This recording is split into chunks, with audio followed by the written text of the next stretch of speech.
Je reviens, ne soyons pas troublés, car notre Seigneur est fidèle. Notre Dieu est fidèle. Et je lis les passages que nous avons lus dans Jean, chapitre 14. Ces passages-là qui vont effectivement faire l'original de réflexion ce matin se trouvent dans l'entretien que le Seigneur Jésus-Christ a eu avec ses disciples.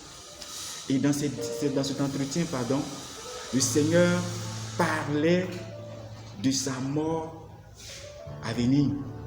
Le Seigneur était à table avec eux. Et pendant qu'il parlait, pendant qu'il s'entretenait avec eux, il a dit qu'un d'entre vous va me livrer. Et bien quand on repart même dans Jean 12, là-bas déjà même le Seigneur parlait déjà qu'il annonçait déjà sa mort.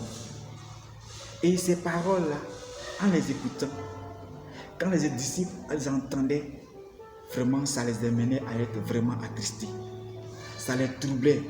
Ça les troublait parce que le Seigneur était celui-là qui a passé 3 années avec les disciples. Les disciples également étaient avec lui. Partout où il partait, les disciples étaient avec lui. Ils ont vu le Seigneur à l'œuvre, dans les villages, dans les villes, enseigner la parole de Dieu, dans les villages, dans les villes, opérer les miracles. Plein de choses ont été faites devant les disciples. Et à ce Seigneur, les disciples ont accordé une véritable foi, ont accordé une véritable importance. Ils étaient attachés à ce véritable Dieu. Ils étaient vraiment attachés à ce Dieu au point où ils ne pouvaient pas faire aucune chose sans lui. Le Seigneur également était avec eux partout où ils partaient. On pouvait citer plusieurs choses que le Seigneur a fait avec eux. Le Seigneur a fait des miracles. Le Seigneur a opéré de grandes choses avec eux. Au niveau de la guérie des personnes qui étaient terriblement malades. Oui, le Seigneur a guéri cette dame-là qui était malade depuis 12 ans. Le Seigneur a guéri ce monsieur-là qui était malade depuis 38 ans. Le Seigneur était avec eux, avec ses disciples. Et devant, là où ils étaient limités, où ils n'avaient pas de nourriture, le Seigneur a multiplié le pain pour que les disciples puissent en manger. Le Seigneur a manifesté sa puissance devant eux en marchant sur les eaux. Le Seigneur a montré sa puissance en haut devant eux, en maudissant le figuier pour que le figuier puisse sécher. Le Seigneur était avec eux partout. Partout où le Seigneur faisait des miracles, le Seigneur était là. Le Seigneur était avec eux, avec ses disciples. Et voici que, à un moment donné, il leur dit ouvertement, je serai livré. Je vais mourir et je vais partir.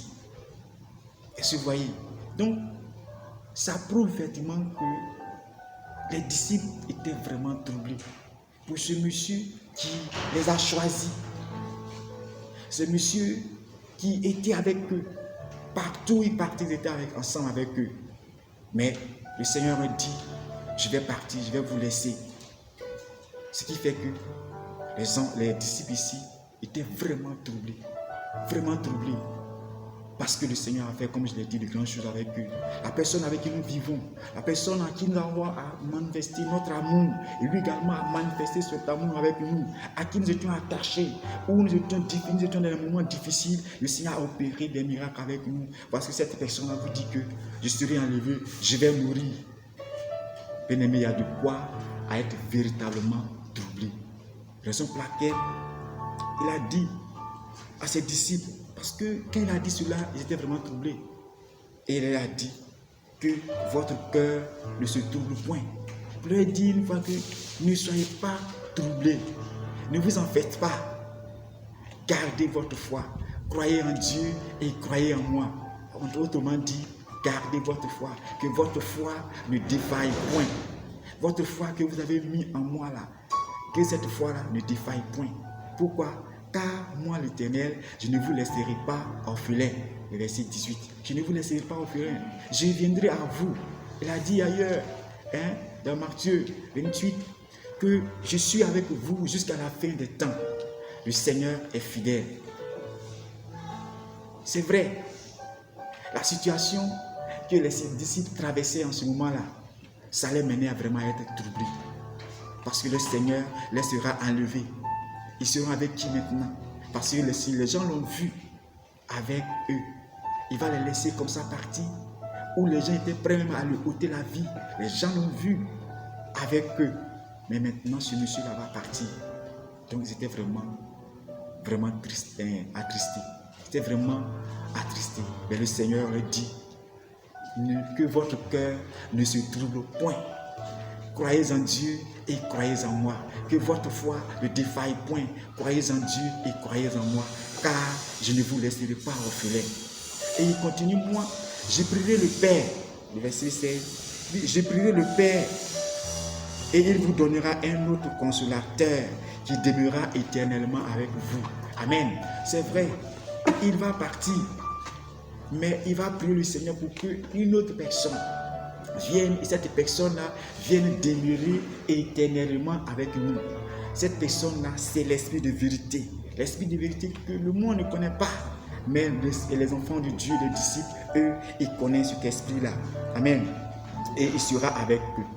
Donc voici la situation que le Seigneur, que les disciples vivaient. Et voici ce que le Seigneur leur parle afin de pouvoir consolider leur foi, afin de pouvoir fortifier leur foi en ce moment difficile, dans ces temps difficiles. Amen. Mais quand nous faisons une application, quelle application que nous pouvons faire en ce jour, dans ces temps où nous vivons, dans ces temps où le monde entier est secoué. Est secoué par quoi? Par un ennemi, comme le dirait l'autre, un ennemi invisible. Coronavirus. Coronavirus est en train de secouer le monde entier. Le coronavirus fait que la politique, les gouvernants, tout le monde est hanté par ce virus-là. Quand on regarde la télé, pas faire une émission télévisée, je veux dire, un journal télévisé sans parler du corona. Quand tu regardes, si c'est 30 minutes, on peut faire 20 minutes en train de parler du coronavirus. La politique, nos gouvernants sont vraiment hantés par cette situation-là. On continue même, l'économie mondiale est paralysée. Corona fait que la situation-là, et l'économie mondiale est paralysée. Corona fait que les entreprises sont fermées. Les églises sont fermées. Voilà, on a fermé notre église aujourd'hui. Les écoles sont fermées. Les lycées sont fermés. Les collèges, les universités sont fermés. Ça ne va pas. Le chômage technique. Là où on n'a pas donné le chômage technique, c'est quoi? C'est les vacations. Quand c'est vacations, vous voyez, la rémunération également aussi va subir également un coup. Pour ceux-là à qui on donne quelque chose. Et quand on étend également aussi, ça se passe partout. On sent le coronavirus partout. Dans nos familles, dans nos petits commerces, ceux-là qui ont des petites moyennes entreprises, on sent également l'effet du coronavirus dans leur entreprise. Ça ne va pas. Et puis, cette situation-là perdure. Comme l'a dit notre papa, on croyait que c'était une affaire de 2 semaines. D'où même, on n'a même pas pris de dispositions en pratique. Mais voilà, on est là 2e mois. Et dans le 2e mois où ils ont fermé l'église. Cette situation dure, ça fait 2 mois environ. On ne sait pas quand ça va finir. Bien aimé, cette situation que nous traversons là, également, peut nous amener, en tant qu'hommes, à être troublés. Peut nous amener à être attristés. Parce que la petite économie que nous avons fait là, l'économie là, est en train de finir. L'argent qu'on a mis à côté là, est en train de finir. On n'arrive plus à manger. On gère maintenant. Si on mangeait peut-être 3 fois aujourd'hui là, peut-être que c'est 2 fois, voire 1 fois dans la journée. Ça ne va pas. On se dit, mais à quand va finir cette situation-là? On est vraiment troublé. Oui, effectivement, cette situation-là également nous amène à être troublés. Mais sans cela, on revient à la parole que le Seigneur Jésus-Christ a dit à ses disciples. Il dit quoi? Que votre cœur ne soit point troublé. Croyez en Dieu et croyez en moi.